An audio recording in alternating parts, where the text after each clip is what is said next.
এক, দুই, তিন, চার, 10। একদিনে 10টা সোনার গহনা পেয়েছি। এভাবে চলতে থাকলে তো আমি আকাশ ছোঁয়া ধনী হব। এবার এবার টাকাগুলো হিসাব করে দেখি কত পেয়েছি। 1000, 2000, 3000, 20,000। একদিনের সুদের টাকা 20,000 পেয়েছি। আজকের মতো এত টাকা আর গহনা আমি কোনো দিনও তুলতে পারিনি। কি ব্যাপার, তুমি এভাবে হাসছো কেন? পাগল টাগল হয়ে গেলে নাকি? পাগল হইনি বউ, খুশিতে হাসছি। দেখো দেখো, আজ বনের পাখিদের কাছ থেকে কতগুলো সুদে আসলে মিলে কতগুলো গহনা আর টাকা তুলেছি। ও মা, তাই তো দেখছি। এই শোনো না, আমাকে ওখান থেকে একটা গহনা দাও না, পরে দেখি। পড়বে? এটা নাও, এটা সব থেকে সুন্দর দেখতে। এই বলে মোরল ইগল ইগলিকে একটা গহনা দেয়। গহনাটা নিয়ে ইগলি খুশি মনে গলায় পড়ে। দেখো, আমাকে গহনাটা পরে কি সুন্দর লাগছে। এই গহনাটা তুমি কার কাছ থেকে নিয়েছো? এই গহনাটা আমি কবুতরের বউ বিউটির কাছ থেকে জোর করে নিয়েছি। ওরা আমার কাছ থেকে 10,000 টাকা ধার নিয়েছিল। আমি 3 দিন সময় দিয়েছিলাম টাকা পরিশোধ করার। ওরা সময় মতো টাকা পরিশোধ করতে পারেনি, তাই আমি এই গহনাটা নিয়েছি। ভালো করেছি না বলো? খুব ভালো করেছো। বেশ, এবার যাও, তুমি আমার জন্য খাবার বাড়ো। আমি এই গহনাগুলো আর টাকাগুলো সিন্ধুকে তুলে খেতে আসছি। আচ্ছা ঠিক আছে ইগল। এই বলে ইগলি চলে যায়। মোরল দাদা, বাড়িতে আছো? মোরল দাদা, শুনতে পাচ্ছো? কিরে, সকাল সকাল এভাবে ডাকছিস কেন? দাদা, বড্ড বিপদে পড়ে এসেছি। আমার মেয়েটা অনেক অসুস্থ। ওর চিকিৎসা করানোর মতো আমার কাছে কোনো টাকা নেই। আমাকে 5,000 টাকা ধার দাও না দাদা। আমি সময়ের আগে তোমার টাকা পরিশোধ করে দেব। টাকা যে ধার নিতে এসেছিস তা সুদের টাকা পরিশোধ করতে পারবি তো? আমি কিন্তু আসল টাকা দেওয়ার 3 দিন পরেই সুদের টাকা নেই। তুই 5,000 টাকা ধার নিলে তোর সুদ হবে 10,000 টাকা। তুই কি 3 দিনের মধ্যে সুদের 10,000 টাকা দিতে পারবি? না মানে দাদা, দিতে পারবো। আর যদি না পারিস তখন কি করব আমি? সুদের টাকা পরিশোধ করতে না পারলে তুমি যা শাস্তি দিবে আমি তাই মেনে নেব। তবুও টাকাটা দাও দাদা। এই বনে তুমি ছাড়া আর কোনো পাখি নেই। বেশ, এত করে যখন বলছিস, দাঁড়া, ঘর থেকে টাকা এনে দিচ্ছি। এই বলে ইগল ঘর থেকে টাকা এনে চড়া সুদে ময়ূরীকে দিয়ে দেয়। ময়ূরী টাকা নিয়ে চলে যায়। গরিব পাখি আসলটাই পরিশোধ করতে পারবে না, আবার 3 দিনে সুদে পরিশোধ করতে চায়। হাস্যকর, বড্ড হাস্যকর। অবশ্য এই গরিব পাখিগুলো টাকা পরিশোধ করতে না পারলে আমারই লাভ। আমি সুদের টাকার উসিলায় গরিব পাখিদের কাছ থেকে ওদের জমি বাড়ি টাকা পয়সা সোনা দানা গরু ছাগল সব আমার দখলে নিব আর অনেক অনেক ধনী হয়ে যাব। যাই, আর দেরি না করে ওই গরিব টুনির বাড়িতে যাই। এই বলে ইগল হাসতে হাসতে টুনির বাড়ির দিকে চলতে থাকে। অন্যদিকে টুকি মা, আমি গাভীকে মাঠে নিয়ে যাচ্ছি ঘাস খাওয়ানোর জন্য। আমি গাভীকে নিয়ে না ফেরা পর্যন্ত তুই কিন্তু বাড়িতেই থাকিস। আচ্ছা ঠিক আছে মা। আর এই শোনো, কাকুলি মাসি গাভীর দুধ চেয়েছে। কখন দুধ দিবে কাকুলি মাসিকে? মাঠ থেকে ফিরে দুধ দহন করবো আর তারপর দিব। এখন চললাম, চল গাভী। টুনি এসব বলে গাভীকে নিয়ে যেই সামনের দিকে চলতে থাকে, ঠিক তখনই ওর সামনে ঈগল চলে আসে। আরে টুনি, এমন নাদুস নুদুস গাভীটাকে নিয়ে কোথায় যাচ্ছিস? মাঠে যাচ্ছি ঈগল দাদা, ঘাস খাওয়াতে। তোকে আর কষ্ট করে ঘাস খাওয়াতে হবে না রে। দে, গাভীটা আমাকে দে, আজ থেকে আমি ওকে ঘাস খাওয়াবো। মামা মানে কি কি কি কি বলছো দাদা? আমি তো কিছুই বুঝতে পারছি না। বুঝতে পারবি কি করে? তুই যে আমার কাছ থেকে সুদের উপর টাকা ধার নিয়েছিস সেটা তো ভুলেই গিয়েছিলি, তাই আমি মনে করে দিতে চলে এসেছি, বুঝলি? আসলে দাদা, ভুলিনি। আমার মনে আছে। আমাকে কয়েকটা দিন সময় দাও, আমি তোমার সব টাকা পরিশোধ করে দিব। আমি তোকে সময় দিতে পারবো না, তোর সময় শেষ। হয় আমাকে টাকা দে, নয়তো তোর এই গাভীটা দে। না দাদা, গাভীটার দিকে নজর দিও না। এই গাভীটা আমার সংসার চালানোর সম্বল। দয়া করো দাদা, আমার কাছে কোনো টাকা নেই। দয়া করে কয়েকটা দিন সময় দাও দাদা। বললাম না সময় দিতে পারবো না। টাকা নেই তো কি হয়েছে, আজ থেকে তোর গাভী আমার। দে গাভী দে। ঈগল রেগে জোর করে টুনির গাভীকে নিয়ে সেখান থেকে চলে যায়। টুনি এই দেখে কাঁদতে কাঁদতে বলতে থাকে, সুদখোর অত্যাচারী পাখি আমার সংসার চালানোর সম্বলটাকে নিয়ে গেল। এবার আমি কি করে এই সংসার চালাবো? হে বিধাতা, তুমি কেন এত গরিব বানিয়েছো আমাকে? আজ যদি আমি গরিব না হতাম তাহলে ওই সুদখোর ঈগলের কাছে সুদের উপর টাকা ধার নিতে হতো না, আর আমাকে এমন দিন দেখতেও হতো না। টনি দুঃখে কষ্টে অসহায় হয়ে কাঁদতে থাকে। এভাবেই যত দিন যেতে থাকে সুদখোর অত্যাচারী ঈগলের অত্যাচার ততই বাড়তে থাকে। ঈগল বনের অসহায় গরিব পাখিদের বাড়ি ঘর জমি টাকা পয়সা গহনা গরু ছাগল দখল করতে থাকে। একদিন দাদা দিদিরা, ওই অত্যাচারী সুদখোর ঈগলের অত্যাচার আর মেনে নেওয়া যাচ্ছে না। দিন দিন ওর অত্যাচার বেড়ে যাচ্ছে। আমরা গরিব পাখি ওই ঈগলের শক্তি আর ক্ষমতার সাথে পেরে উঠবো না। তার চেয়ে ভালো চলো আমরা এই বন থেকে চলে যাই। ওই ঈগল আমার বাড়ি দখল করেছে, ওর জীবনেও ভালো হবে না। যাই হোক না টুনি বোন, এই বন থেকে কোন বনে যাব? দিদি, আমাদের বনের খালের ওই পারে একটা বন আছে। আমরা এক্ষুনি খাল পেরিয়ে এই বন থেকে ওই বনে যাব। এতে তোমরা কি বলো? ঠিক বলেছিস টুনি, আমরা তোর সাথে একমত। তাহলে আর দেরি কিসের, চলো সবাই। এই বলে সব পাখি খালের পাড়ে চলে আসে আর নৌকায় উঠে খালের অন্য পাড়ে যাওয়ার জন্য সামনের দিকে চলতে থাকে। ওরা সবাই যখন খালের মাঝখানে চলে আসে ঠিক তখনই দেখতে পায় খালের পানিতে একটা সোনার হাড়ি ভাসছে। এই দেখ দেখ, খালের পানিতে কি যেন ওটা ভেসে আসছে। আরে তাই তো, ওটা তো একটা হাড়ি, কিন্তু হাড়িটা এমন সোনার মতো চকচক করছে কেন? সোনার মতো চকচক করছে না দাদা, ওটা সোনার হাড়ি। নৌকাটা সোনার হাড়ির কাছে নিয়ে চলো দাদা, হাড়িটা তুলে দেখতে হবে ওর ভিতরে কি আছে। টুনি বলার সাথে সাথেই নৌকা খালের পানিতে থাকা সোনার হাড়ির কাছে আসে।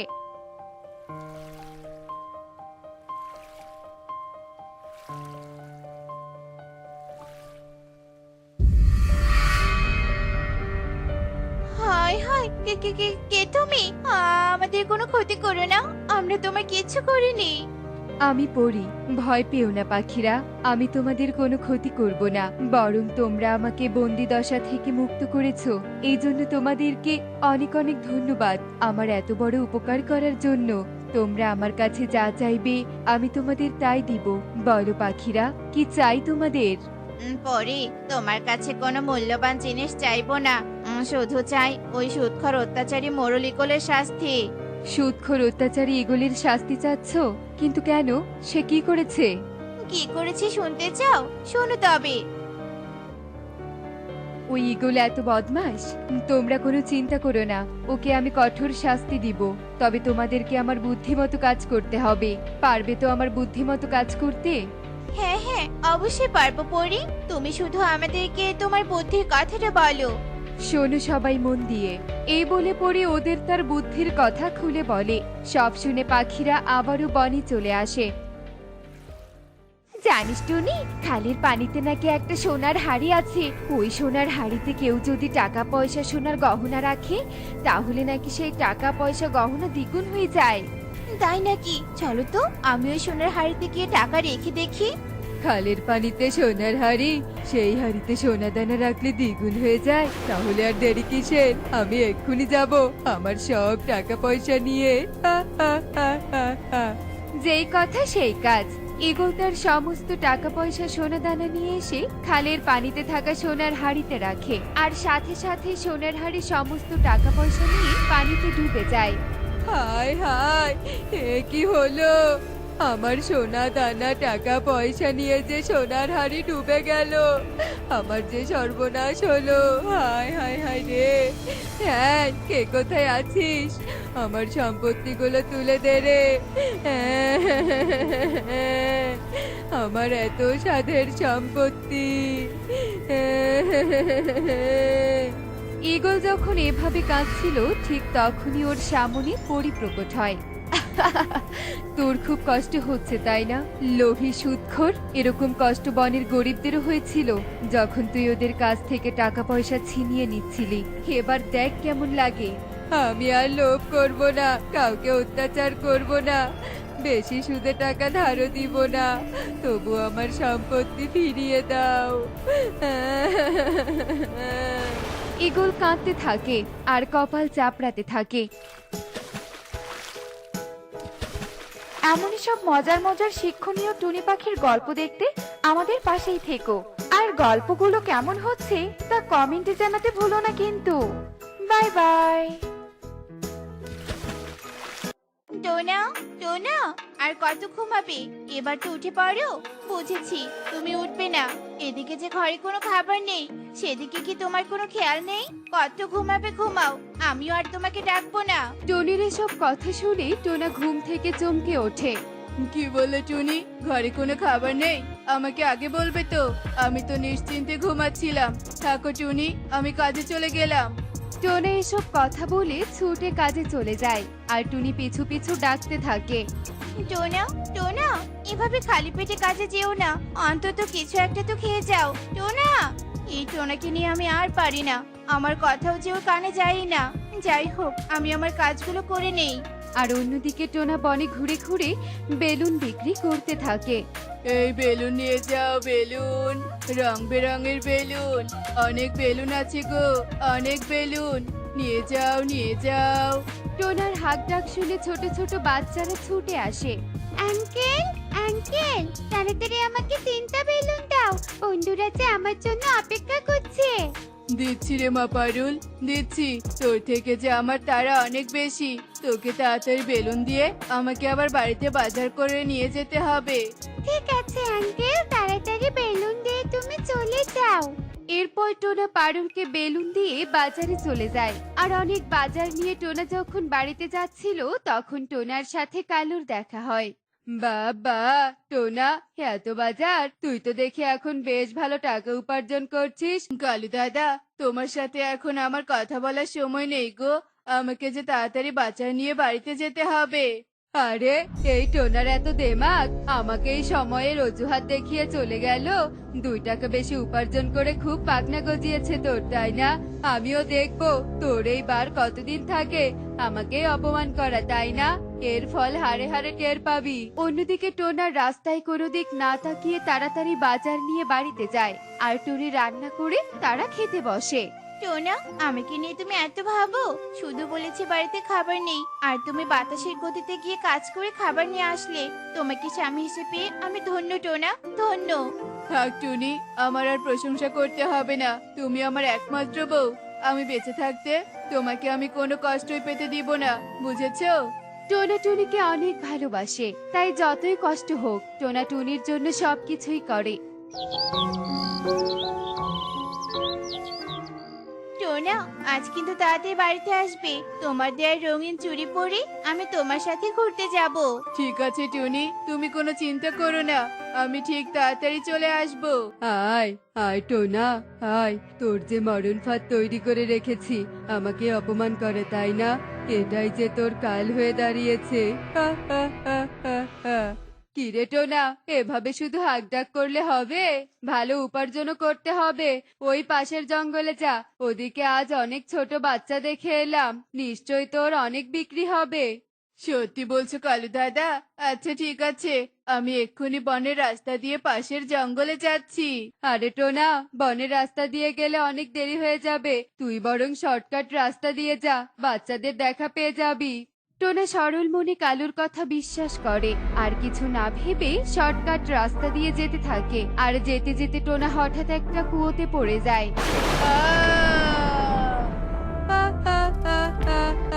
আমার মনের আশা এতক্ষণে পূরণ হয়ে গেল। আজ থেকে টোনার নাম সারা জীবনের জন্য মুছে গেল। কালু এসব বলে উচ্চ স্বরে হাসতে থাকে আর অন্যদিকে দিন পেরিয়ে রাত হয়ে যায়। কি, টোনা এখনো বাড়িতে আসছে না কেন? টোনা কখনো রাত করে না। তার মানে কি টোনার কোনো বিপদ হয়েছে? না না, এসব আমি কি ভাবছি? টোনা, তুমি তাড়াতাড়ি বাড়ি ফিরে এসো। টোনা, বাড়ি ফিরে এসো। টুনি কাঁদতে কাঁদতে টোনার অপেক্ষায় পুরো রাত কেটে দেয়। তাই টুনি সকাল হতেই টোনাকে খোঁজার উদ্দেশ্যে বেরিয়ে পড়ে। আর টুনি সারাদিন টোনাকে সব জায়গায় খোঁজে, কিন্তু কোথাও খুঁজে পায় না। এভাবেই দুদিন কেটে যায়। টুনি টোনার শোক রেখে বাস্তবতায় ফিরে আসে। না না, এভাবে আর থাকা যাবে না, আমাকে যে বাঁচতেই হবে। টোনা আমাকে সবসময় ভালো রাখতে চেয়েছিল, টোনার জন্য যে আমাকে ভালো থাকতেই হবে। কিন্তু আমি করবোটা কি? আমি তো কোনো কাজই জানি না। টুনি কাঁদছিল আর ভাবছিল যে কি করবে। ভাবতে ভাবতে টুনির চোখ যায় রঙিন চুড়ির দিকে। এই তো পেয়েছি বুদ্ধি, টোনা তো আমাকে অনেক রঙিন চুড়ি নিয়ে দিয়েছিল, আমি বরং এগুলো দিয়ে উপার্জনের কাজ শুরু করি। যেই বলা সেই কাজ। টুনি চুড়িগুলো নিয়ে বিক্রি করার জন্য বেরিয়ে পড়ে। এ চুড়ি নিবে, চুড়ি, রঙিন রঙিন চুড়ি, অনেক রকমের চুড়ি আছে গো, চুড়ি নিয়ে যাও চুড়ি। এ কি, কখন থেকে হাঁকডাক করছি, কেউ তো আমার কাছে 1 ডজন চুড়িও নিচ্ছে না। না না, আমাকে অন্য উপায়ে চুড়ি বিক্রি করতে হবে। চুড়ি চুড়ি চুড়ি, লাল চুড়ি, হলুদ চুড়ি, নীল চুড়ি, চুড়ি নাও গো চুড়ি, চুড়ি চুড়ি চুড়ি, আমি হলাম চুড়িওয়ালি। টনি, সত্যি তোর মতো তোর চুড়িগুলো অনেক সুন্দর। আজ অল্প টাকা ছিল, তাই তোর কাছে মাত্র 2 ডজন চুড়ি নিলাম। রোজ রোজ এদিকে চুড়ি বিক্রি করতে আসবি, আমি কিন্তু প্রত্যেক দিনই তোর কাছে চুড়ি নেব। আচ্ছা ঠিক আছে দিদি, তুমি কোনো চিন্তা করো না, এখন থেকে প্রত্যেক দিন আমি বনে চুড়ি বিক্রি করতে আসবো। এরপর টুনি সেখান থেকে চলে যায়। টুনি চুড়ি বিক্রি করে ভালোই দিন কাটাতে থাকে। এভাবেই দেখতে দেখতে কয়েকদিন কেটে যায়। একদিন চুড়ি চুড়ি চুড়ি, আমি চুড়িওয়ালি, চুড়ি চুড়ি চুড়ি, আমি চুড়িওয়ালি। এই চুড়িয়ালি আয়, তোর খেয়ে দিয়ে কোনো কাজ নেই নাকি? কানের কাছে এসে ঘ্যান ঘ্যান করছিস। তোর কারণে আমার বিশ্রাম নেওয়া নষ্ট হয়ে গেছে, তার শাস্তি স্বরূপ আমাকে 2 ডজন চুড়ি দিয়ে যা। কাকুলি দিদি, মামার বাড়ির আবদার নাকি? হ্যাঁ, যে তুমি চাইলেই আমি তোমাকে চুড়ি দিব? এটা আমার কাজ, তাই আমাকে করতেই হবে। তুমি অসময় বিশ্রাম নিলে আমার কি দোষ বলো? কি, সামান্য চুড়িওয়ালি হয়ে আমার মুখে মুখে তর্ক করছিস? দাঁড়া, তোর চুড়ি আমি বিক্রি করাচ্ছি। এ কথা বলে কাকুলি টুনির সব চুড়ি ফেলে দেয়, আর সাথে সাথে সব চুড়ি ভেঙে যায়। এ কি কাকুলি দিদি, এটা তুমি কি করলে? এত বড় সর্বনাশ করতে পারলে? এবার আমি কি করব? টোনা, তোমার দেয়া শেষ সম্বল যে আমার শেষ হয়ে গেল। টুনির কান্নাকে কাকুলি কোনো পাত্তা না দিয়ে সেখান থেকে চলে যায়। আর টুনির করুণ কান্না শুনে এক পরী সেখানে সাদৃশ্য হয়। কি হয়েছে টুনি পাখি, তুমি এত করুণ ভাবে কাঁদছো কেন? এরপর টুনি পরীকে সব কথা খুলে বলে। আহারে টুনি পাখি, তুমি আর কেঁদো না, বলো তোমার কি চাই, আমি তোমাকে তাই দেব। তুমি আমার দিয়ে উপহারে ধনী হতে পারবে। আমার কিছু চাই না পরি, আমিও ধনী হতে চাই না। আমার যে শুধু চুড়িগুলো ফিরে চাই। এই চুড়ি বিক্রি করে অন্যের মুখে হাসি দেখলে আমার অনেক ভালো লাগে, আর আমি ভালো থাকলে আমার টোনাও খুশি হবে। টুনির সামান্য ইচ্ছে দেখে পরি অবাক হয়ে যায়, আর জাদু করে টুনির সব চুড়ি ঠিক করে দেয়। এ কি, আমার সব চুড়ি ঠিক হয়ে গেছে? তোমাকে ধন্যবাদ পরি, অসংখ্য ধন্যবাদ। টুনি পরীকে ধন্যবাদ দিয়ে সেখান থেকে চলে যায়। ইস, টুনি কত নিঃস্বার্থ। টুনির মতো সহজ সরল নিঃস্বার্থ মন যদি সকলের থাকতো, সমাজে তাহলে হিংসা, বিবাদ, লোভ কিছুই থাকতো না। পরি এসব বলে চলে যায়। টুনির আবার ভালোভাবে চুড়ি বিক্রি করা দেখে কাকুলি হিংসা করতে থাকে। তাই টুনির আবার ক্ষতি করতে কালুকে নিয়ে কাকুলি টুনির সামনে আসে। এ কি কাকুলি দিদি, তুমি আবার আমার পথ আটকিয়ে দাঁড়ালে কেন? আবার ক্ষতি করবে নাকি? হ্যাঁ, বা টুনি, তুই তো দেখি খুব ভালো বুঝিস। কাকুলি, এই চুড়িওয়ালি বুঝি তোমার শত্রু? এর স্বামী তো আমার শত্রু ছিল, তাই তো টোনাকে চিরকালের জন্য ওপরে পাঠিয়ে দিয়েছি। হা, হা, হা, হা, হা। কি শয়তান কালু, তুই আমার স্বামীকে মেরে ফেলেছিস? আমার টোনা, তোকে আমি ছাড়বো না, ছাড়বো না। ওরে টুনি, তুই আমাদের কি ছাড়বি? তোকেই তো আমরা ছাড়বো না। কাকুলি, বড় লাঠি নিয়ে এসো। এরপর কাকুলি বড় লাঠি নিয়ে এসে যখনই টুনিকে আঘাত করতে ধরবে, তখনই সেখানে আবারও পরি চলে আসে। বজ্জাত পাখি, আমি জানতাম তুই টুনির আবার ক্ষতি করবি, তাই তো টুনিকে আমি নজরে নজরে রাখতাম। টুনির তোরা এত বড় ক্ষতি করেছিস, এবার তোদের পাপের শাস্তি পাওয়ার পালা। এরপর পরি লাঠিতে জাদু করে, আর লাঠিটা একা একাই কালু কাকুলিকে মারতে থাকে। ওরে বাবা রে, ওরে বারে, মরে গেলাম রে, মরে গেলাম। টুনি, আমাদের বাঁচা টুনি, আমাদের ভুল হয়েছে। তোমাদের শাস্তি আমি নই, করে দিচ্ছে। আমি তোমাদের বাঁচাতে পারবো না। তোমরা যা অন্যায় করেছো, তোমরা এই শাস্তি পাওয়ারই প্রাপ্য। এমনই সব মজার মজার শিক্ষণীয় টুনি পাখির গল্প দেখতে আমাদের সাথেই থেকো। আর গল্পটি কেমন হয়েছে তা কমেন্টসে জানাতে ভুলো না কিন্তু। Bye bye.